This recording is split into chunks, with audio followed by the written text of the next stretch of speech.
Welcome to episode 175 of The Eldritch Podblast. I am Margaret. I am Jack. And we are a Dungeons & Dragons social commentary podcast where we focus on the social aspect of D&D. Correct. We also give out advice to Dungeon Masters old and players old and new.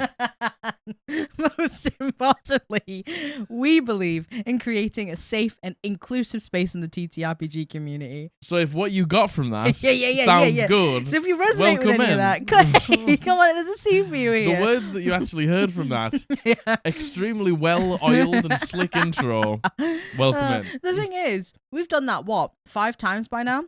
Why was that the worst? I think we're getting worse at it. I think we are definitely getting worse. It'll get to a point where we're getting worse at it, and then we'll get it. And then we'll get it. And then we'll get it. Yeah. Yeah. You know what? Again, I say it every time.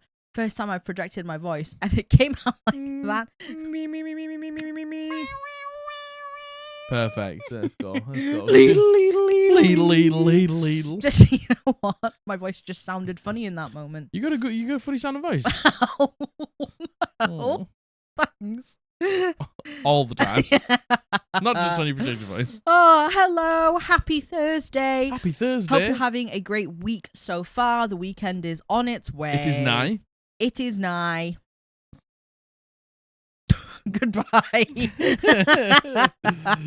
is nigh. It is nigh. It is nigh. Yes. How are you all? Yes, I hope you've had a good week.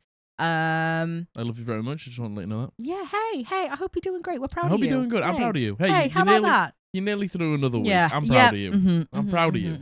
You're doing great. Yeah, we're so close. I feel it in my heart. You can get through this. Yep, week. you can. I know you can. I know you. Hey, wait, I don't know why you're in my house, but I know you. I know you. Resilient. Yeah. Confident. She is confident. So intelligent. We'll just get a Yeah, I know. Sorry. We'll just finally get DMCA. Yeah. And it's by Katy Perry. Katy Perry of all people. Go. I would not be surprised. Yes. I'll take it to court. I hope you're doing well. How are you? I'm good. How are you? I'm good. So Go on. On last Friday's stream for you, we did our Chapel Roan cosplay. Chapel Roan drag. Yeah? We did Chapel Roan drag. Hold up, we'll put some pictures in. Yeah. We'll put some pictures in. What's pictures in? Some pickies. This is I don't know how many pickies we have, to be so honest with you. But I mean, there was a lot of pickies taken of us, but I don't know how many of them we have. Yes. We did, as part of September, we did Chapel Roan drag, and we were going to do karaoke, but listen. You could look at those photos. There was a lot going on. There was a lot going on. I think the drag was enough. The word uncomfortable doesn't even hit. And the thing is, right, I know that all the queens out there will probably have we'll be used to it. You acclimatized to it. Acclimatized to it. Certainly. And we'll probably have better stuff than the stuff we bought off Amazon for that moment. Yes. But do you want to know what?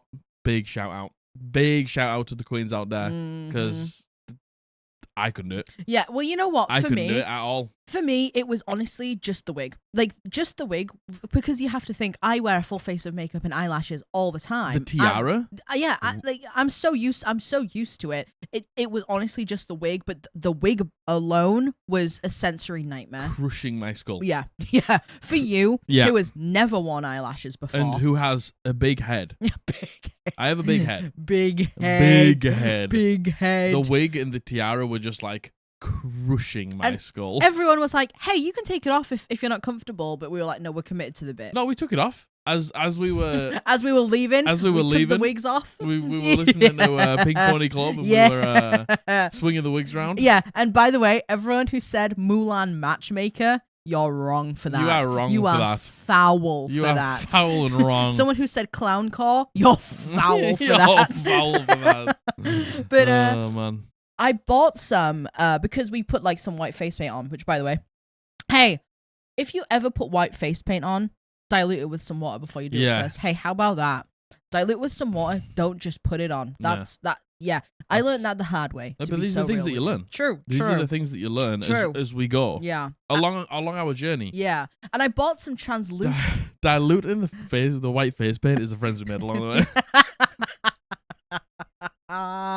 And if that ain't the truth, If that I ain't don't the know truth, what is. I do not. I don't know what is. If that ain't the truth, I don't know what is. I ordered some translucent powder because I have powder for my face, but it's tinted my color. Which, by the way, I didn't realize how much darker than you I am. I mean, of course. Yeah, I mean, yes. Look at me. Yeah, yes. But I just, you know what? I just didn't realize it. I'm as white as it comes. No. No. Right. In the comments, look me in the eyes and tell me I'm not as white as it comes. No. It was when I did your makeup, because if listen, we've been having a wild time over on stream. Oh, man. We'd had a stream where we did each other's makeup. Jack did my makeup and I did his makeup, and I used my foundation on him, which looked fine until you looked at my neck. You turned your head and you could see. Until you saw my neck. It was not good. That was so much fun as well. Anyway, I bought a translucent powder Yep. to go on top of the white because my powder would have just tinted it. I was like, it's a really fine powder. I tried using it today and it definitely has put like a whitewash on me. I must say, I'm very concerned in these lights, because flashback is a thing. I'm very concerned in these lights that you're going to really see how tinted white my face is. No. Compared to how it normally is. I don't think so. But yeah, did I put it on and look in the mirror and go, oh God, no? Yeah, maybe I did. Well, I can't tell. Well, thank you. I can't tell. The studio lights are honestly... Will reveal all. Will reveal all. Yes, they all. certainly will. Yep. So who knows? I did go over the top of it with my normal powder, but at that, hey, listen, at that point it's too late. Anyway, I'm good. I got loads of the powder in my mouth. Great. Did you eat it? Yeah, well, accidentally, because listen, I put the fan on when I was getting ready. I had to. It's hot in the bedroom. I put the fan on. I turned around on my chair so I didn't get powder all over my desk. I put the powder puff in it. I lifted up in front of the fan, right in my mouth. Straight into the gob. Yeah, all over my lips, right in front of my mouth. Yeah, it's everywhere. Let's go. So yeah, that's the tech. Yeah, dog doesn't want to join us today. No, he's right here. He's right there. Yeah, he's chilling. He's chilling. I miss my son. We might not get the dog every episode, and that's okay. True. But he's right there. Yeah, he is. He didn't immediately jump on the couch when you put the blanket on. No, he was in his bed though when I put the blanket on. True. It is what it is. Yeah. Anything else before we kind of get into the things we need to talk about? Not from me, I don't think. No. Played a lot of WoW. Played a lot of WoW. Played a lot lot of of WoW. Warcraft. Hey. Playing a lot of World of Warcraft. Hey, to it's my been good. Beastmaster enjoyers out there. It's rough. It's real hard out here. It's rough out here right now for the Beastmasters. It's real rough out here right now for the Beastmasters. Our Beastmasters consistently at the very bottom of the pile in all the tier lists. Hey, yeah, maybe. They're getting some buffs next week, so fingers crossed it'll even itself out. Yeah. I'm a Beastmaster main. You know me. I don't like change. I tried change, didn't like it. And I've gone back to Beastmaster despite my better warnings. So hey, my Beastmaster friends, it's going to be Year of the Pet one time. We stand together? Yeah, we stand together. It's going to be Year of the Pet. It was Year of the Pet and Dragonflight, right? You were great all the Dragonflight. Yeah, I know. You were great all the Dragonflight. I know. But hopefully with the buffs and nerfs, everything will be changed. Well, before we get into it, if you did not know, as if I haven't mentioned it 1,000 times already, we are reaping the rewards of September now. We sure are, September is over, but you hit so many goals. Almost every single goal. Well, every single goal. Apart from the very last one. Well, that was the second lot of stretch goals. That was the second lot of stretch. Yeah, by the way. You hit all of them, we stretch gold. You hit all of them, we stretch gold. You hit one of the two that we put out. Which is just we wild. didn't even expect you to get past the first stretch goal. Yeah, the first goal. We didn't expect you to get past the first goal. We might get to the end of this first goal by the end of the September. Anyway, here's our schedule. Yes, I've just made such a mistake. I have just pasted a whole submission by accident into this box. Just hold it and delete it. Just click it and delete it. Oh. Yeah. It's not working. It worked. It worked. Oh, here is gosh. our streaming schedule. This is our schedule for the rest of October. The weekend that's just gone, we've just done Chapel Roan Drag. Yes. And we have just done Bean Map. So those are all the other ones to come. We have still many more to put on, but this is just the month of October. Mm-hmm. And I think the most important date on here, what I think the majority of people will be interested in seeing from us, is our one shot. Yes, we are going to be live streaming a one-shot. It's going to 2-player TTRPG. Jack is the DM. I am the dungeon going master. to be a player, a character called Brienne. You will find out more about her in probably the week to come, to be honest with you. It is set 650 years in the past. Yes, correct. In the past of Osrendith, the city of Osrendith, which is Jack's current campaign. Our patrons specifically will know a lot more about it than maybe my YouTube friends might. Yeah, but you don't need to know anything about it. It will be its own little standalone story. Yep. I'll give you a little world primer of what's going on in the world. It will, give some context, and some things might happen that are quite, important in that for the actual story. But it's also its own little standalone adventure that you don't need to know anything more about. You can come and just enjoy it. Certainly. Me dungeon mastering for Margaret, and doing a little quest. Yeah, Jack will give a full world primer, which we'll probably post publicly for you, either maybe in the days leading to it or the day of, and then we'll also read the world primer off kind of as we get into the one-shot type thing. So you will have all the context you could ever need outside of being a patron, outside of just what you know, like secondhand from the campaign, right? It's our first time doing anything like this, so it's nerve-wracking, but it's very exciting. You okay? I'm thinking about it. And when we talk about it, I just end up thinking about it, and then I'm like... You know what? You were so still, and you didn't blink. Have you seen that video of Frankie Valli? I don't know who Frankie Valli is. And the Funky Valley and the Four Winds, or whatever it's Funky called. Valley.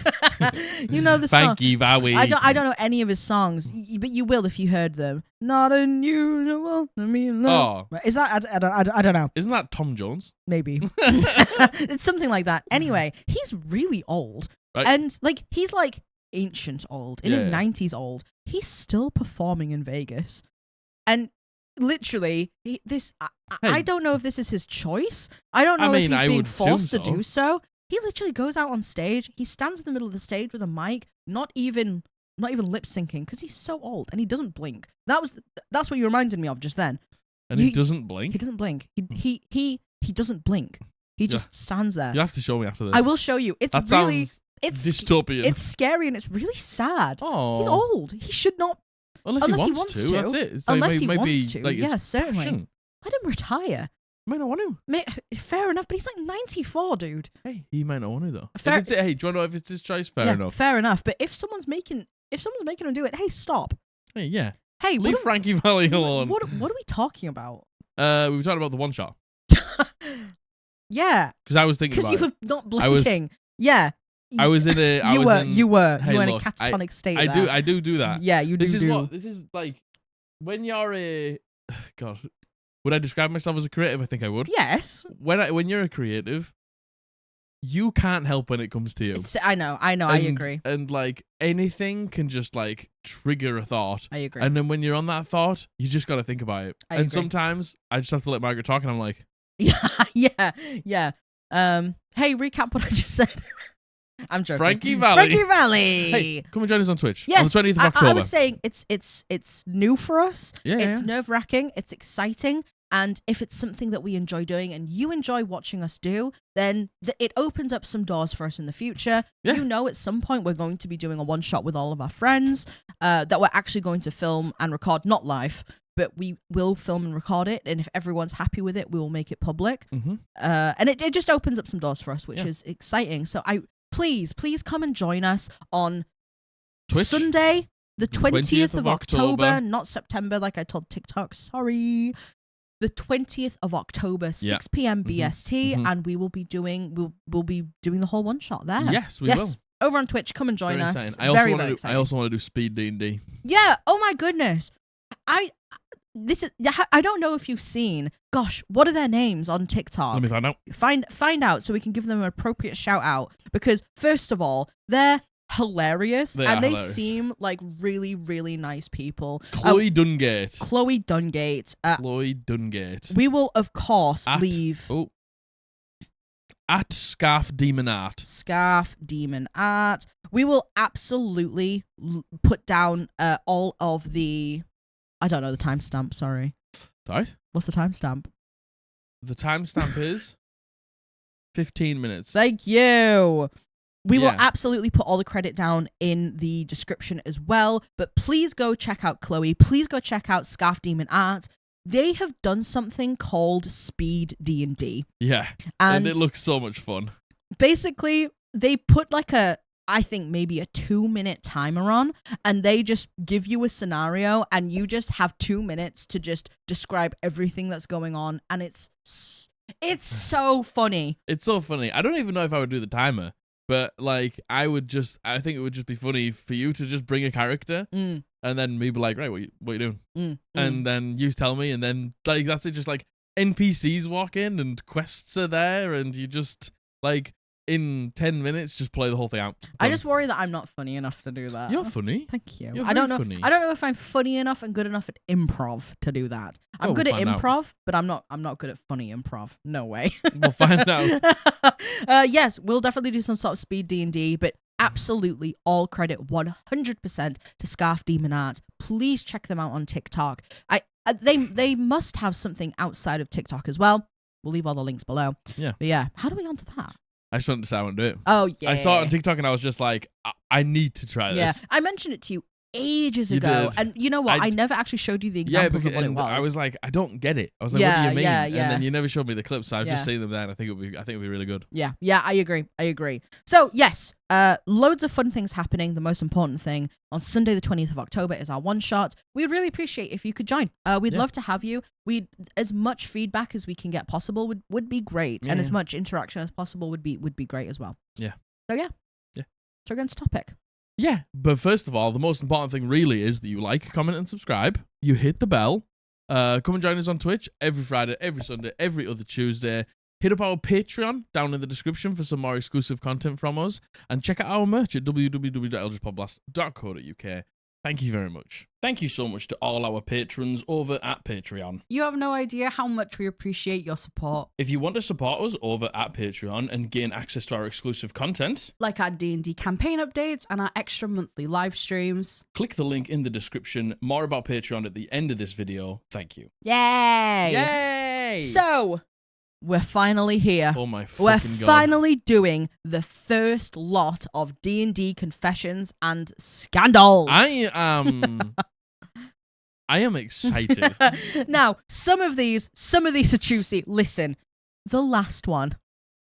I'm going to say right now, it's from Vince. Oh God. So, you know anything with Vince. It's from Vince. It's going to be unhinged on many levels. So, obviously, there was so many of your submissions, which thank you so very much. So much. I can't believe how many you guys ended up sending in. Very much appreciated. If you enjoy this, we're planning on doing a stream, which means we can fit far more than just these ones. And we're probably going to be doing this again. Yeah, so we'll probably send some more in. Indeed. So if you enjoy this, let us know and we can do it again. Hey, you might all be like, that was boring, but I think some of these are really fun. I think it's going to be great. I think it's going to be sick.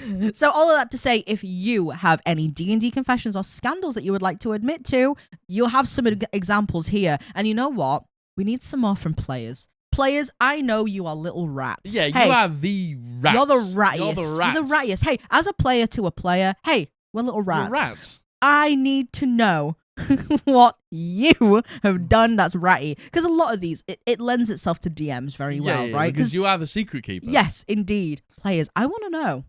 That's all I'm saying. I just want to know. So this first one has been sent in by Royal Leo, and he uses he/him pronouns. Thank you very much, Royal Leo. I do not set DCs for any of my party's checks or saving throws. I just have them roll, and if the number feels good or high enough, they succeed. And if it's on the lower end or they mention how low it is, they will fail. I do it all based off of feelings and vibes. I do also do this a lot of the time, unless it's something important. Yes. If it's something important, but the thing is, I don't plan any of them out ever, because I don't really have. That's not really my vibe. I'm just not a really like plan-oriented D&D Dungeon Master, as you all know. So I like to really just, if somebody asks for me something in session, I'll literally be like, oh, what should the DC for this be? And then I'll make it up on the spot and talk about, I'll even just explain why I think it should be hard. Mm-hmm. It should be hard because of this reason. It should be hard because of that reason. But you're really good at this, so I'll maybe knock it down a little bit. Hey, it's a 17. Yeah. Quite often, if it's an important thing, not if it's just like, can I roll to see if I find the book? You know, if it's like an important thing, like, can I make it over this thing in time? You'll be like, yeah, but the DC's 18, for example, or something like that. I think one of my fatal flaws when I was a DM was I thought I had to make up my DCs for everything beforehand. No. Now I realize it's very much a sliding scale. Sliding scale. Like, we all understand how the numbers correlate to things now at this point. You know, we understand 10 is average, 15 is pretty good. Anything above that's quite good. Yeah. Then, you know, anything below a 10 is below average, right? And I like what Royal Leo has said here and saying, if they mention how low it is, they're going to fail. If they're like, oh, it's really low. I actually gave out my first ever 30 DC last session. Yeah, you did. Because it was supposed to be something like really like beyond the player's knowledge. But Abby rolled a 31. Yep. Yes, she did. She rolled a 31. Yes, she did. So not only did she get all the information, I also give her something else after that to like give her, hey, you know what's happening here, sort of thing. Yeah. And it felt good. Bringing the dragon back in Dungeons and Dragons. I did bring the dragon back in Dungeons and Dragons. That's all I'm going to say. Bringing the dragon back. I do be bringing the dragon back. Do be bringing the dragon back. I have one dragon every campaign. Yeah. It's called Dungeons and Dragons. You want to see a dragon. I put one dragon in. Yeah, you want to see a dragon. This is a really cool dragon as well. And hey, if you want to hear more about it, we do our campaign updates over on Patreon. Sure do. It's hotting up now, and then you'll be with us from the inception of our next campaign. Now's a really good time to join the Patreon. Yeah, definitely. If you care about hearing things like our D&D campaign. We're going to be doing updates. session 0 on there, like rolling up new characters and stuff like that. So it's going to be loads of fun. Yeah, all the players will be on there. Yeah, so that's super cool. Yeah, which is sick. But in terms of the DCs, unless it's combat.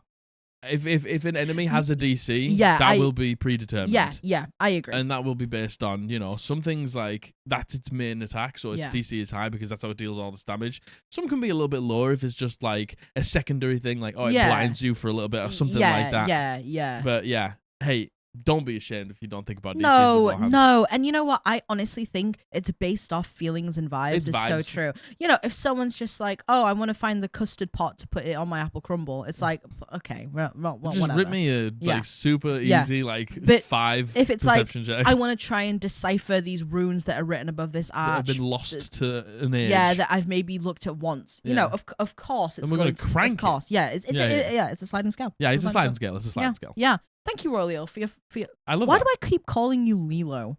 Oh Royal Leo. My name is Leo. Louis. All right, this next one. This has been sent in by FearForHire, Fears Gaming. Let's go. And he uses he, him pronouns. Thank you, Fears. The title is, I killed a PC just so I could revive them. Okay. I'm the GM of a Pathfinder game, and not too long ago I ran a boss battle. It had 2 phases, but the incident occurred during the first phase. The boss was a priest of the goddess Ogothia, and she cast a spell called Curse of the Unexpected Death. Essentially, the spell had 7 chances, 1 chance every minute, to do a lot of damage. The creature only gets a save to halve the damage. The paladin failed the initial save, which I thought was to negate the effect entirely. I rolled it ahead of time because the battle would have taken 2 sessions. Yeah. I found out after 7 minutes the player would take some damage. This would happen definitely after the second phase had been finished and the party was safe. The damage I rolled, though, was pitiful and wouldn't actually matter. But there's a deity that is hoping to corrupt this party to further its gains in future campaigns. So I fudged the damage rolls. What was a measly 21 points of damage to our healthy paladin, I turned in to 76. You added 50 damage? Oh my god, let's go. You added 50 damage? You tripled the damage? Let's go. The party was triumphant in their fight to save the city, but the paladin clutched at his chest while his heart stopped beating. We have a system so that players can avoid death easily, so it wasn't a true death. But being brought back is where the deity took his chance to interfere. Essentially, the way back was granted via an eldritch horror god. The paladin took the deal so that he could continue to protect his friends. But in return, he is now marked by the deity. Now the paladin fights for two gods on completely opposing sides. Ooh, I like it. He battles the will of the evil god while trying to maintain his oath to Iomade. Now the elder god tempts the paladin with gifts, abilities, and threats against his friends. Cool. But I think if you always knew that the player was going to be able to come back, yeah, and it was more of a storytelling tool, then I don't mind it at all. Yeah. Hey, what's an extra 50 damage between friends? Hey, look. right. This is just gonna be confessions that call me out. Yeah. Because there's been, I can't remember what fight it was, but I thought of a really, I make all my own monsters. Yeah. Like I'll usually like take a monster or think of an idea of a monster and then maybe look at some stat blocks that are similar to it and then like pick pieces and change them and stuff like that. And I had one monster, I can't remember what it was, and it was doing horse shit damage. It was like you guys were fucking dunking on it and I was like, man, like this doesn't feel scary at all. And like I rolled to get my attack back, like my special attack. Yeah. And I got it back and I was like, okay, here we go. And I rolled like poo damage. The damage was poo. And I was like, nah. Nah, and actually, nah. And I just added like 10, 15, 20 like points onto it. And I was just like, yeah, it does this much damage. I knew it was going to be inconsequential, but I wanted it to feel like scary. Yeah, it's in the spirit of keeping the vibe up, I feel. Like, because like players, and they still dunked on the monster, but it did a bit of damage and did what it needed to do. There's nothing worse than like having something that like they get to the end of the dungeon and they fight the lich, and then the lich is actually just dog shit, and it doesn't do anything, it doesn't do anything. It feels bad. Yeah, can't hit, can't land any proper damage. Like, totally. And I'll tell you one thing, that we had that cursed king fight. Yes. And halfway through, I was like, man, I hope this second phase feels good because you guys really had like you were a little unscathed by it. It didn't do a huge amount in the first phase. Yeah. But I was like, it gets its smites back and it gets action surge. Yeah.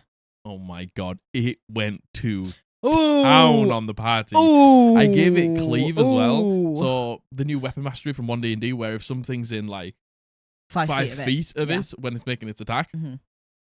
And I took 2 people down in one hit. Yep. Well, I like went over to Matthew because he kept like Matthew likes to mess with the third objective. This is it's not really a spoiler for Nah, campaign it's not updates, a spoiler. We fought a cursed king. Yeah. It's not a spoiler. It was just a fight. Yeah. It doesn't really have a huge amount to do with the campaign or anything like that. But like, went over to Matthew, action surge, took him down, took Josh down at the same time with a cleave, and Josh had haste up on Margaret, so Margaret missed her turn, and it went from like a tough fight to, oh my god. Oh no. This is it's happening again. Oh no, it's happening again. Oh god, no, we're back in the room. Hey, have I added damage? Yeah. Sometimes you got to. Yeah, I agree. I agree. Like just to feel the threat of something and just to be challenged a little bit. Yeah. I totally agree. And especially for this, especially if you have a plot point that you need to get across. The fact that this happened outside of combat as well, because of the whole 7 minutes thing, and I really thematically love actually the scene of the party all celebrating and then turning around to the paladin who stood like this, who just fucking dies. Sick. Yeah, I love it. I love it. Yeah, no, yeah. 50 Hey, again, what is 50 damage between friends and a plot What's point? 50 damage between a paladin and his deity? Yeah, what that's what I'm saying. That's what I'm always saying. Thank you, Fears. Thank you. Thank you. All right, this next one has been sent in by Anonymous, and they use they them pronouns. Thank you very much, Anonymous. The group I DM plays online, and sometimes it's just if I have combat with more than one enemy or enemy group, I just don't roll for the initiative in combat. I just let my players roll roll, and then I scatter my enemies in the midst in a way that I think feels good. Since I roll regular enemy initiatives in a secret way anyway, I don't think my players know any better. I'm looking for ways to make combat more streamlined from the DM side, since I also have 1 or 2 NPCs with the group, and I don't want to take too much time on my side of the table, rolling endlessly while my players are waiting for their turns. Hey. No, so I think honestly, there's one way around this, and it's pre-roll initiatives. Yeah. Like, okay, I'm planning my session. All right, there's 2 enemies. I'm just gonna roll for both of them now. That's where they write them down on a piece of paper. That's where they'll go in the initiative order. Yeah. But also, I think I've said this from the beginning of the podcast. There's nothing that can turn the tide of combat more than bad initiative rolls. I agree. Like, if you go up against a BBEG and they have a dreadful roll, the only way it becomes better is with legendary actions. Yeah. If you can slide those legendary actions in before, then it doesn't feel so bad. But if your thing doesn't have legendary actions and it's a 1-boss enemy and it goes at the end, it's probably over. Yeah, definitely. Before it begins. Like 1 or 2 rounds, yeah. So slotting them in good places can be good. Yeah. And I don't hate it at all. I don't either, no. Because this is very... I don't know if Dagger Hats still have this combat system where the DM can put the tokens in and then put their actual enemies in wherever they want, which I've always thought is a good, fun, free-flowing way to do it, to be honest with you. I think again, I feel like just so vibe based as well. It's vibe, yeah. It's just like, okay, they've dealt a lot of damage now. I'm gonna come in with a little bit, because again, you don't want to just get steamrolled. No. Like, there is if you've got a Nova damage party bit, like comp, where it's just like paladins and Gloomstalker Rangers and Assassin Rogues, where they can just be like, I'm just going to let it all loose now. I'm going to action surge in the first round of combat and stuff like that. And the combat could very well be over for some of the enemies before they even get a turn. Yeah. Which, to be fair, is a viable strat. Yes, it is. It shouldn't be undermined. Yes, that's it. It you know, if your party have a certain way of playing or someone's built a character in a certain way, when you're doing things like being able to choose the initiative, like, you could very easily undermine that. So I think it's just being conscious that you're not always doing that, you know? Yeah, I completely agree. And have I done this? I've never not rolled. Yeah. But I have rolled extraordinarily bad once. And been like, nah. And been like, nah, there's no way. I was like, this needs to have weight. Yeah. And like, me going way later. Yeah. And I didn't have any legendary actions because it was a little bit earlier on in the campaign. Yeah.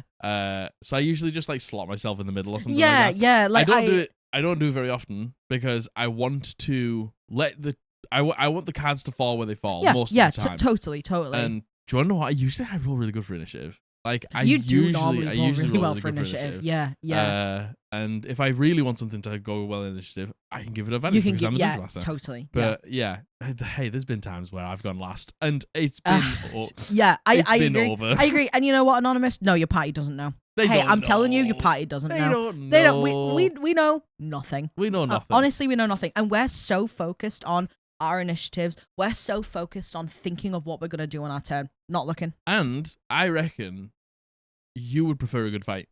Yeah, we would. You'd prefer a good fight, and usually that means that the enemy doesn't go last. Yeah, we would. We would prefer a good fight. Yeah, definitely. You know, there's times and places where steamrolling a combat feels really fun. Definitely. But no, I think for the most part, we want an even, fair fight. Yeah, you want an even fair fight. You want it to, and so it's like when the stocks are high, and it's like, okay, this fight matters. Yeah. When it's just it doesn't matter if you go last. Like, it's more like a narrative combat to show, like, you're in a new place, these are the new enemies, this is what they do and stuff like that. Yeah. Like, those traveling one-shot combats, they don't matter. Yeah, they don't matter. I agree. I agree. Thank you, Anonymous. Thank you. All right, this next one has been sent in by Cassandra, and she uses she, her pronouns. Thank you very much, Cassandra. My fellow players and I collectively gaslit our DM. We told him we had a session booked in on a date that we actually didn't. And we did, indeed, play the session. Let's go. When you're thirsty for D&D. I want to know, was this Was this a planned thing? Were you like, yeah, come on, let's get some more D&D? Yeah. Do you not remember? We booked it for the 20th. Silly. Oh, did we? Yeah, definitely. Silly. Oh DM. man, I haven't got anything planned. Let me go and do that. I like the idea that one person actually just got it wrong. Yeah. One person was like, "We're playing on this date, right?" And everyone was like, "Yes, Yeah. yes." Yeah, it was actually the Dungeon Master. Are we playing on this day? Yeah, yes, we are, mate. Yes, we definitely. are. 100%, Oh, yeah, I'm so 100%, glad you remembered. 100%. Yes, it's in my diary. Yep. Actually, yes. Listen, I'd do this. I'd do this. If I'm thirsty for D&D, I wouldn't do this to me as the Dungeon Master. But if I wasn't the Dungeon Master, I would definitely do it to somebody else. Interesting. I'd definitely do it to somebody else. Yeah, man, we've all been there. We've all been there where we just want to get some more D. You just want to inject it into your veins. Yeah. That's what you want to do. And you know what? If everyone has the time and people aren't having to move their schedule around, and it's not... I feel like this is a harmless, fun thing where you just got to play some more D&D, right? But I imagine the Dungeon Master probably would have said no if they couldn't do it. Exactly. So. Yeah, exactly. Hey, thirsting. Yeah. We've all been there. We've all been there where we're willing to gaslight, gatekeep, girl boss. Oh my god, yeah. Just to play D&D. Gate boss, girl beast.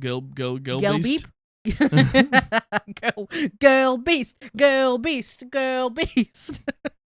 All right, this next one, this has been sent in by Tacos, and she uses she, her pronouns. Hey, thank you, Tacos. Hello, Margaret and Jack. This might not be as juicy as you want, but I have a confession about a time that I fudged a monster's HP so certain players could get the final blow. I'm currently DMing a highish level Astral Sea / Spelljammer campaign, and my players won a homebrew town called Tavorba that was being ravaged by a false Hydra.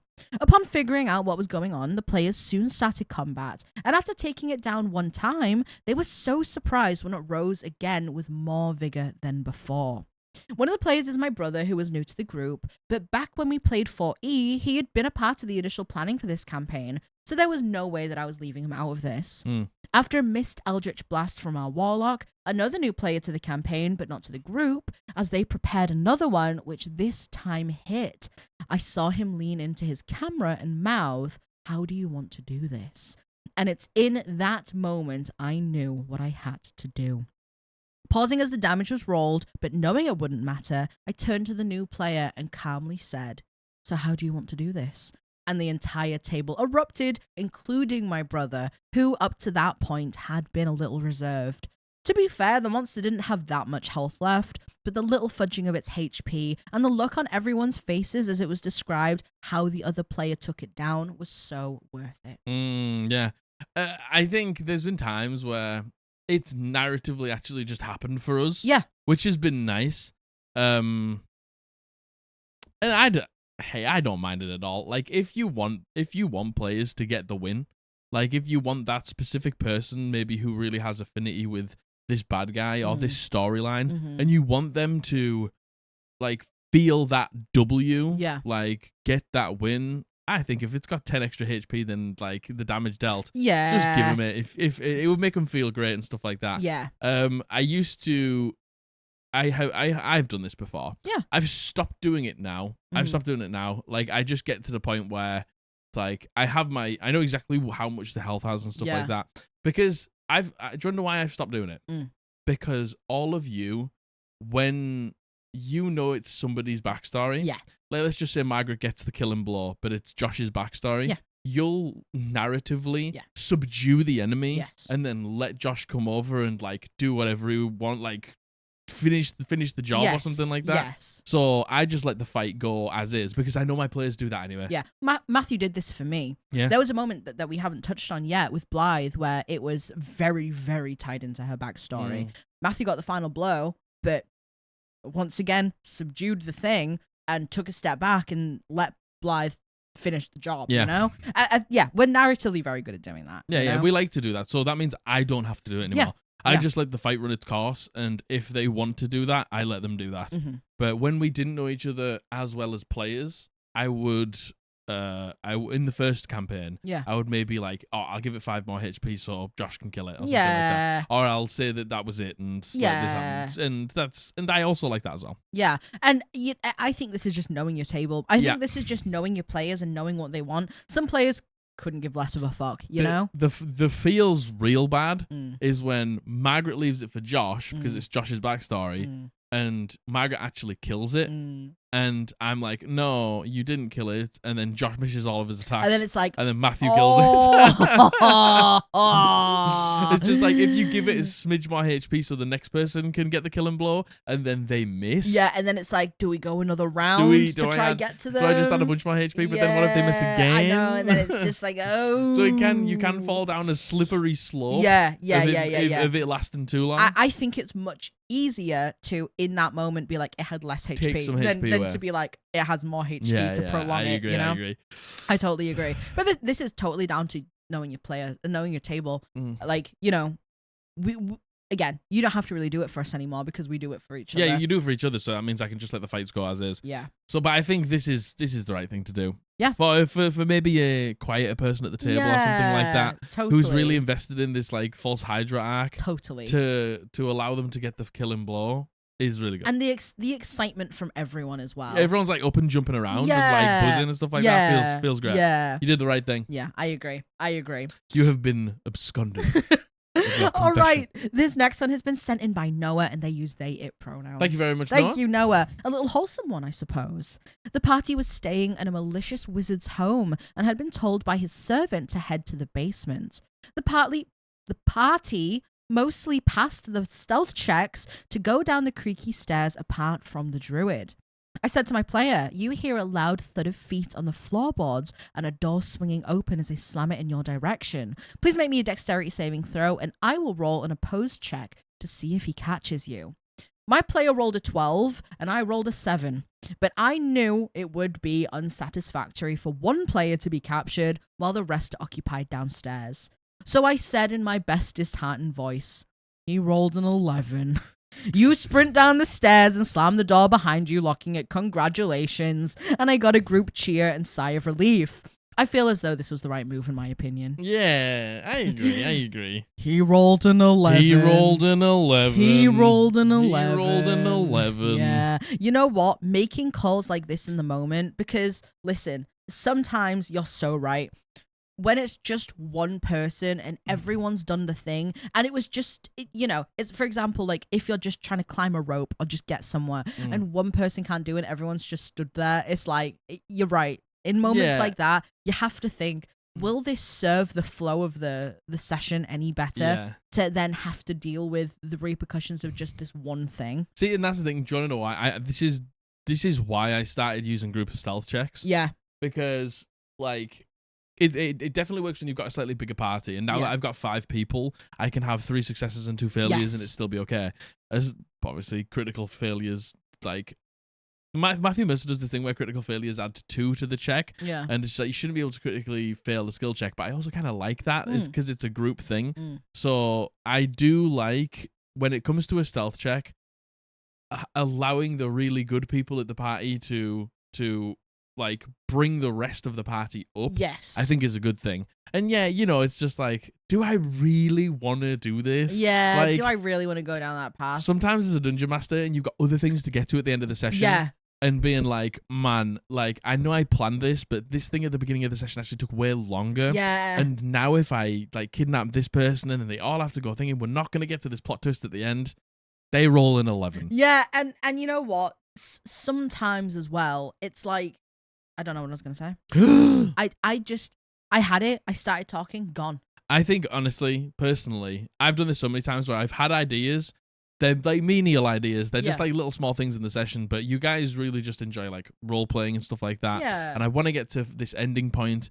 So like I might have asked for the role and then I'm like, yeah, it's fine. Or like I just won't even do that thing at all. I'll just take it out. Yeah. So yeah, just saying it was an 11's good. Yeah. And I think as well, sometimes as the DM with just kind of, you put these things in to be like, oh, well, yeah, there should be like a check here, right? Yeah. You don't expect someone to fail so badly. No. Sometimes you just go, yeah, they'll pass the check. It's whatever. It's really low. But then you don't take into account you're playing a dice-based game and anything could happen, right? Anything. And once again, I feel like this is so particular for your table, right? There would be some tables where they would, if they knew that happened, they would be upset because they would have wanted the randomness to happen. Yeah. Some players and some tables really love just whatever the dice say. Yeah. And we just roll with it, and that's improv, and that's part of the game, right? Yeah, and like I think I do, John. I like that more at the beginning of a campaign. Yeah. I like that more where like little things can happen and stuff like Yeah. that, and we're just like building characters and we're just like building relationships and like little fun like cool things happen.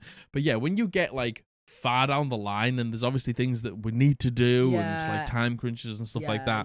It's like I usually like leave these things out more towards the end of a campaign. It's kind of like you know, the whole like, oh, someone stole and now they're being arrested. Yeah. And now we have to go deal with them being arrested.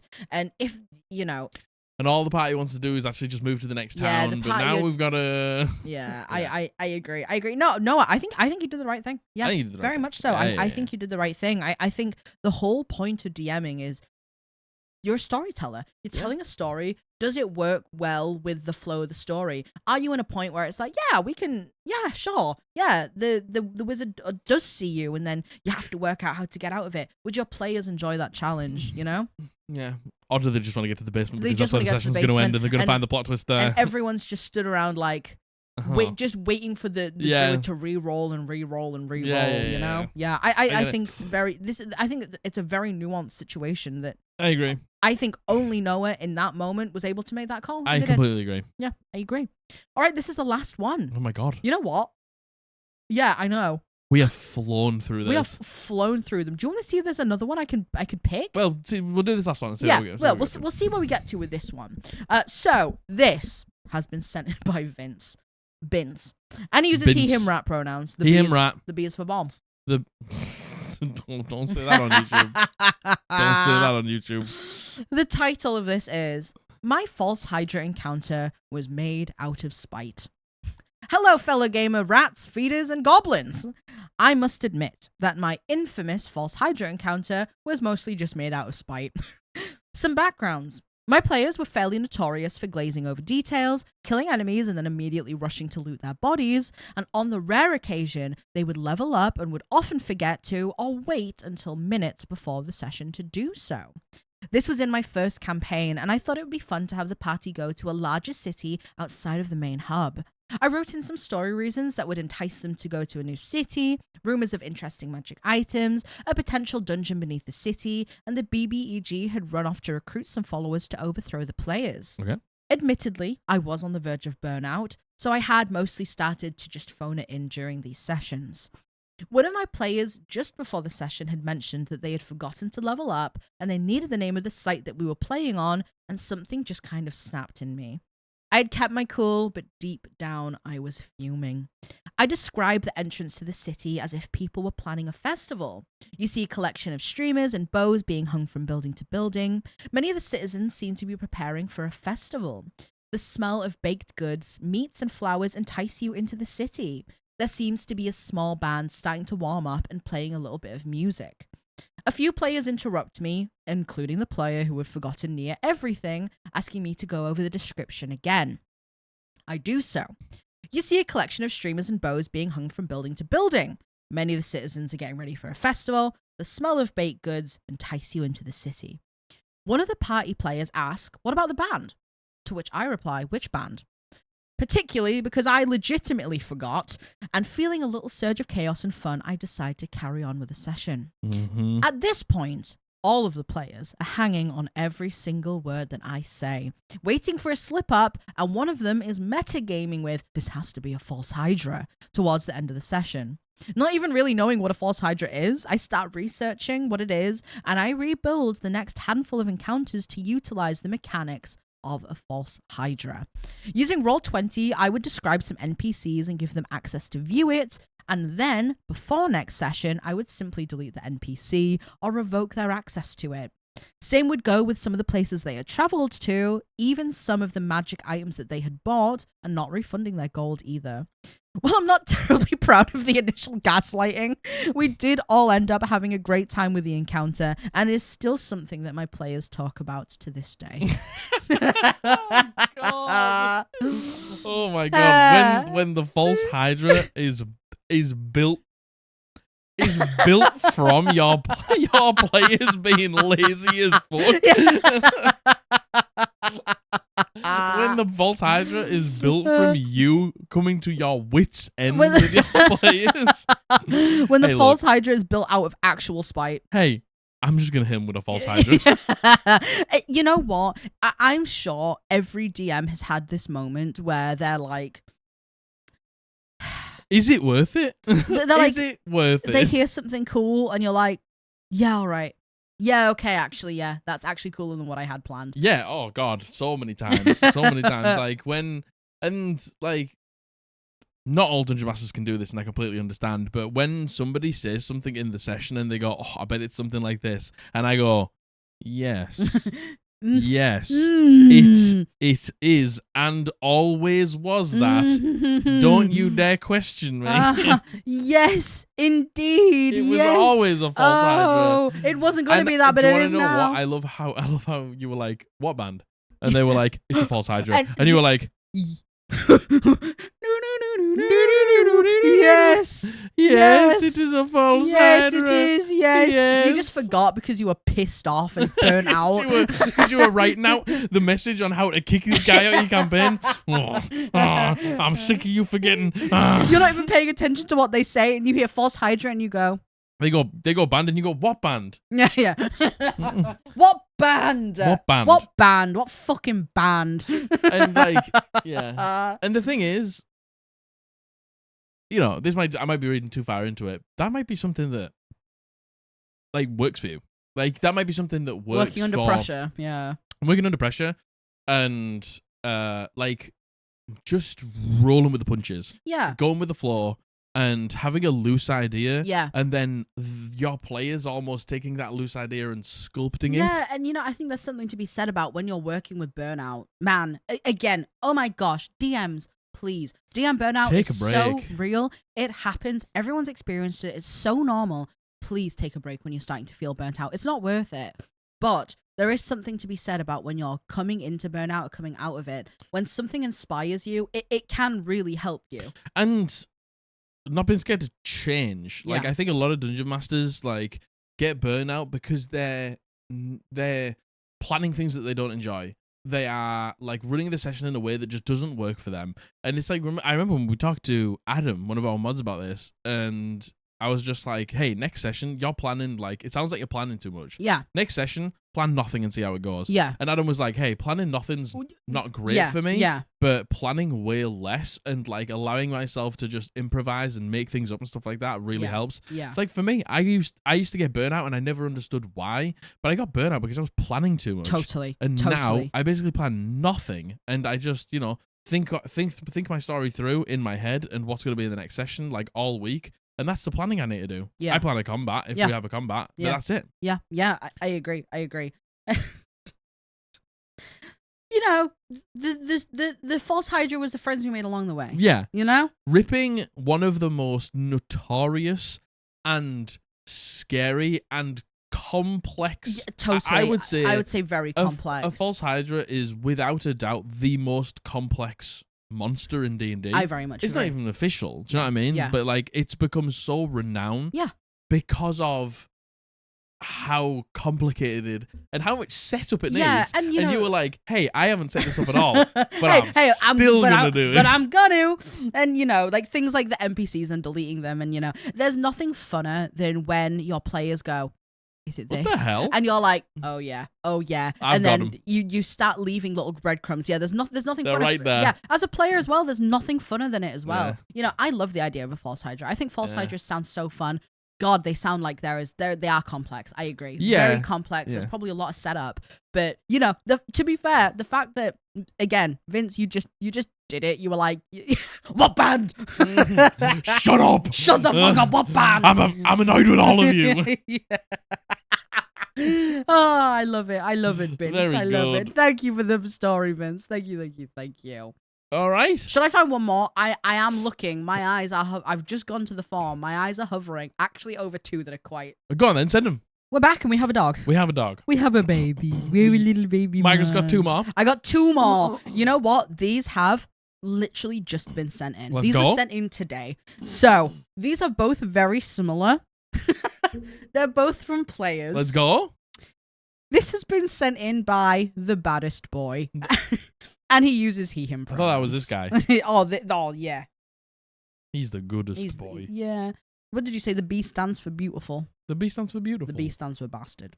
Oh, no. I have a confession. I was a bad boy. We play Pathfinder 2E, and I was taking full advantage of the 7th level spell Contingency. For those unfamiliar, Contingency lets you set up a trigger, and when the trigger happens, you can cast a 4th level spell or lower as a reaction instead of its normal casting time. Mm-hmm. I picked Dimension Door, which lets me teleport a good distance. With my trigger set to, I am targeted by a bad guy. I play Magus, a sword and magic combo class, and my plan was to teleport right next to the big bad anytime that I got targeted, avoiding damage and repositioning at the same time. Well, the fight started and the big bad threw a high-level fireball that hit most of the party. Now, we previously agreed that area effect spells don't count as being targeted. Yeah. Based on other rulings that made sense at the time. So I knew that my DM wouldn't allow me to trigger my contingency to dodge the fireball. Yeah. Then I did the unspeakable. I decided to reinterpret my trigger, and I used my spell anyway, claiming that my trigger was actually I was about to take damage. I knew full well this was not what I had set, but I tweaked it just to get out of a sticky situation. And yes, I specifically avoided saying about to take damage as my trigger before because I wanted the spell to trigger even if someone tried to attack me and missed. I feel pretty bad about it, and it really is out of character for me. Oh my god. Oh no. This is the rat behavior I'm talking about. This is the rat behavior. This is the rat behavior I'm talking about. Like no, Dungeon Master, did you not remember I said it's when I take damage? I said about to take damage. And the Dungeon Master's like running this big combat with like loads of different things, and they're like thinking about 1,000 things. Are you sure? And you're like, yeah. And you okayed it. Yeah. So I'm gonna cast contingency now, and I'm going to mention Door to the bad guy. There was something similar I did once, not on purpose. It was very much on accident, and I remember after the fact coming to you and being like, I shouldn't have been able to do that thing, Jack. Yeah. I can't remember. It was I didn't move my leg. I think he's struggling because it was What was it? I remember what it was. Give me a second. Oh my gosh. I'll let my dog see where it was. Yeah, of course. You cast clairvoyance without having a crystal ball. You got back to Hemwick, it was that session, and you sent the clairvoyance into the church and saw that Kelbassi and all of his men were in there. And then after the session, you were like, Jack, it has it's like a crystal ball worth 100 gold pieces or something like that. Hey, Jack, have I cast clairvoyance since? Yeah, we said you had it. I see. We said you had it. We said it's okay that we said you had it. Yeah, that was purely accident. I'm sure there's been times I've been a rat and I've been like, no, it says it like this. So did I, as a blood hunter in Wabs's campaign, use my blood curses unlimited times and notice halfway through but didn't want to out myself and continue to use my blood curses, and then at the end of the session I messaged him saying, hey, I shouldn't be able to do that. Look at that. And he was like, yeah, you probably shouldn't have, but we'll like we came up with a rule where I could use blood curses more, it would just do more damage to me. Yeah.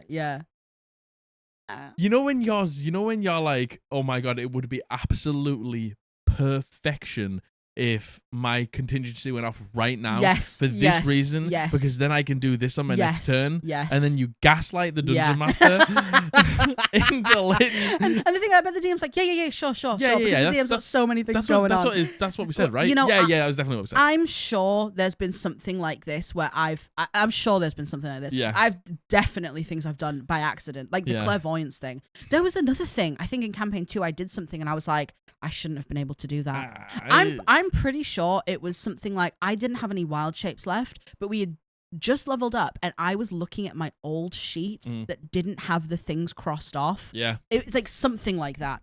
Listen, hey, the baddest boy, we've probably all I'll been tell you the worst one. Go on. I'll tell you the worst one. When you've cast a spell, this is the worst one. This is rat behavior. You've cast a spell, you get hit with damage, you're desperate for the concentration to stay up, and nobody says anything about concentration.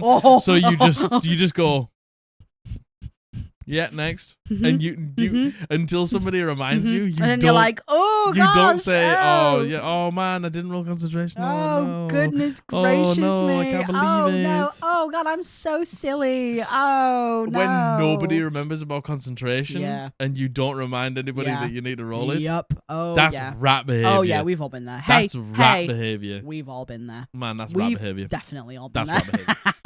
That's rat behavior. All right, this is the last one. This next one is the last one. This is honestly in a very similar vein. Yeah. This has been sent in by Don't Shame Me, Anon. I'm gonna shame I'm gonna shame you so hard. And he uses he, they pronouns. Thank you very much. I have intentionally left out a very specific line in Thunderous Smite whenever I cast it. What, that it makes a massive noise? The line is, your weapon rings with thunder that is audible within 300 feet of you. Because I don't want to be the reason that my party is found while trying to sneak around, but we need the advantage from the enemy being prone. That is rat ass behavior. We need. There's no way we can win without the advantage. No, we need it to knock prone. But I'm gonna completely ignore the fact that it would alert everybody within 300 feet to our presence. Everyone. So I've made this mistake twice. It's the same as Thunderclap, isn't it? Or Thunderwave. Yes, Thunderwave. In the first campaign, I used Thunderwave and did not realize that it had, because I just don't read things, didn't realize it had the sound thing. And then once I did it, everyone else was like, you know, it makes a really big noise. And I was like, oh no. And then I did it with Knock. I didn't realize with Knock it made a huge noise as well. It sure does. It certainly does. It makes loud noise. Now, hey, I respect that. Hey, what you need to do is you need to go to your sorcerer, your wizard, somebody like that, and go, hey, cast silence.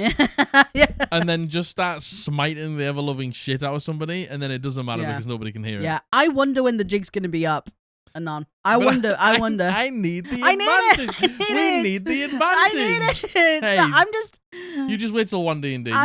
You can take Topple. I'm just not gonna mention it. I'm just not gonna mention it. Hey, what if I didn't mention it? I'm just gonna use all the time and not mention it. Be quiet. Hey, I'm not. Don't you let my dungeon master know? Yeah, that's rat behavior. Rat behavior. Yeah, that's rat behavior. That's I like rat it. behavior. I like it. That's rat behavior. The contingency. And that's rat behavior. I'm trying to think of times where I've outright lied about something that's in a spell description. I don't really use spells though. Have I ever outright lied about something? I don't think so. Yeah, I think I've unintentionally misunderstood something. Yo, same. And then ousted myself afterwards. Yeah, same. I can't think if because I don't use spells too often. You're not really spell enjoyer. Yeah. You prefer melee. There's been times I've accidentally added kept a damage thing on that I shouldn't have. Yeah, that's by accident. Yeah. When you intentionally read the part of the spell and then ignore it and hope to God that your dungeon master doesn't know what it means. Oh, that's not relevant. Another person at the table doesn't know what happens. Rat. There you go. That's it. That's the confessions. Rat behavior. Oh, that's it. That's the confessions. Yeah. Hey, players, thank you for sending yours in. I would like to hear. My God. I would like to hear more. I promise you, we've all been there. We've all done it. We've all been little rats at some point. The one time I did do it was with my blood. Yeah. Blood hunter. Yeah. But it was. Do you want to know what? We were so deep in the combat, and I only noticed on the last round, and I was like, I'm gonna do it one more time. Fuck it. What's the harm? What's the harm now? Fuck it. What's the harm? I was like, I'm only gonna out myself after the session, which I did. Yeah, which I did. I held my hands up and said that I shouldn't have been able to do that. True.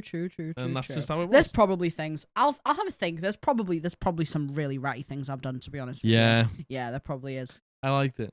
I think for me, the biggest thing that I've probably been the biggest rat about is numbers. But that is probably unintentionally. To be fair, sometimes I look at dice and I just go, it probably makes that number. and I just say the number. And you just say the number? Yeah, sometimes I just go, it's probably that. Oh, yeah, but you won't be far off. What do you mean? Are you like looking at the dice and then thinking what your modifier would be? Yeah, I just go, it's probably that number. It's probably that number, right? Yeah. You'll be one or two. You know off. what? I think there actually has been a time where I needed to do like it was a check where they're really close to each other on the thing, and I noticed one of them had a higher number, and I just took the higher number. What do you mean? Like for an insight check or something like that. I read the numbers the wrong way, but I said it, and I was like, I'm going to keep the higher number, actually. You cheating. You fucking cheating. I'm going to keep the higher number, actually. You absolute cheater. Hey, it turns out the one that I have proficiency in, I'm going to use that number. I'm going to use that number. I'm going to use that number. Oh, my God. You fucking cheater. You fucking cheater. Hey, we all do it. Unfucking Hey, we all do it. Right? Right, guys? Right? My contingency pot. I just get so bored looking at numbers. I just go, it's that. That's why I get Matthew to count on my dice. Just tell you what. Just use D&D Beyond. I'll just make up a number. No, you won't. No, you won't. I'll just make up a number. just use D&D Beyond. Yeah. Well, that's it. Hey, well, that's it. I hope you enjoyed yourself. That's it. What did you think of the first confessions episode? You know what? I think it's really interesting talking points. Interesting talking points. I did like those last two. Yeah, I did too. I was the last two were fan real of those ratty. last two. Yeah, the last two were really ratty, and I enjoy that. Contingency one is so funny. So if you, this was my trigger all along. That was the trigger the whole time. Sure? I thought it was it. Nah. So if you enjoyed that, please let us know. If you did, we'll do another episode. We'll probably do a stream where we go through them. Yeah. I think reading these out on stream would be so fucking funny. So get them sent in. Get them in. We'll have a stream. We'll do another episode if you enjoyed them. Let us know. My trigger word the whole time. Rat. And I love it. Thank you so much for joining us. Yes, please do join us on Sunday the 20th of October. Thank you. Make sure you like, comment, and subscribe. If you like what you see here, make sure you let us know. Thanks so much for all the support you show the videos. Check out our Patreon in the description if you want some more exclusive content from me and Margaret. Check out some merch at www.eldritchpodblast.co.uk. Thank you so much for being here. Come join us on Twitch. We love you so much. I love you. I love you. Bully loves you. Yes. We have been the Eldritch Podblast, and we're going to see you on Monday. Bye. And another huge thank you to our patrons for all of your support. A big shout out to our fellow entities. Hoobs. Ariel. Tula. Runarian. Arkham Labs Cosplay. Maddie. Luna. Teddysaurus. Caspian. J-Spot. Ultrafail. Dallin M. Sleepy. Joe Dragonlord 2. Alistar. Lawkeeper Society. Ricky B. Danny Phantom. Catherine. Faustskin. Azuriel. Panda Queen Plays. Xylo Boy. Lucas Iapetis. Luna River. Ruined Rivers. Christomancy. The tacos are here. Gavin. Thank you again for all your support. And if you too would like to become a patron of the Eldritch Podblast, check the link below.